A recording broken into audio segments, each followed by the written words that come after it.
Pada mulanya, apa yang disebut dengan Schutzstaffel atau SS hanyalah kelompok kecil yang terdiri dari beberapa gelintir orang saja.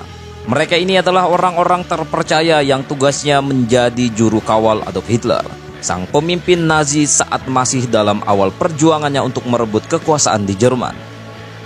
Adalah Hitler sendiri yang menggagas pembentukan satuan pengawal pribadi dengan loyalitas tunggal terhadap dirinya. Hal ini dianggap perlu karena barisan pengawal partai Nazi yang dinamakan Sturmabteilung atau SA dirasa kurang memadai baik dalam kemampuan maupun terutama kesetiaannya.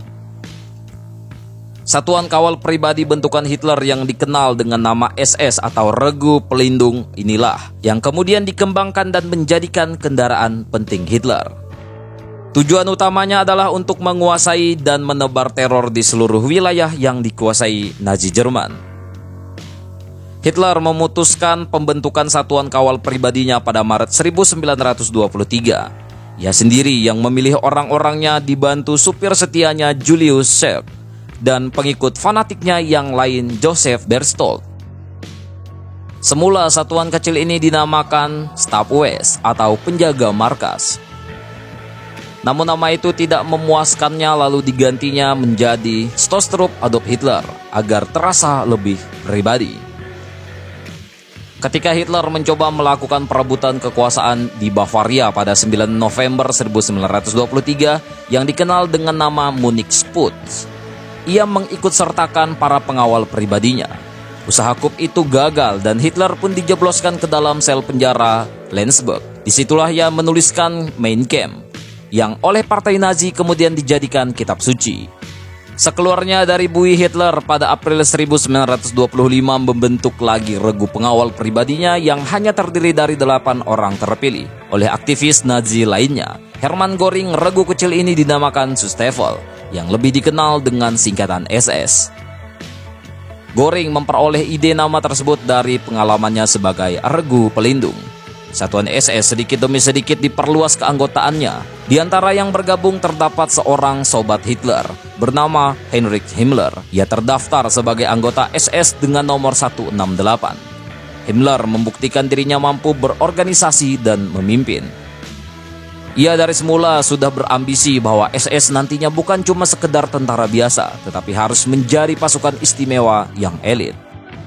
Sekalipun SS ketika itu masih berada di bawah naungan SA yang dipimpin oleh Ernst Röhm, Himmler dengan dukungan Hitler terus membangun SS-nya yang berseragam hitam.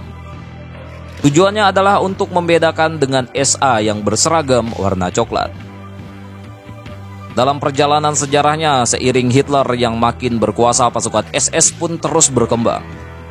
Puncak dari perkembangan SS menjadi kekuatan militer besar adalah ketika tanggal 18 Mei 1939 Hitler mengeluarkan dekret yang menyatakan bahwa kekuatan militer SS akan dibentuk dalam sejumlah divisi.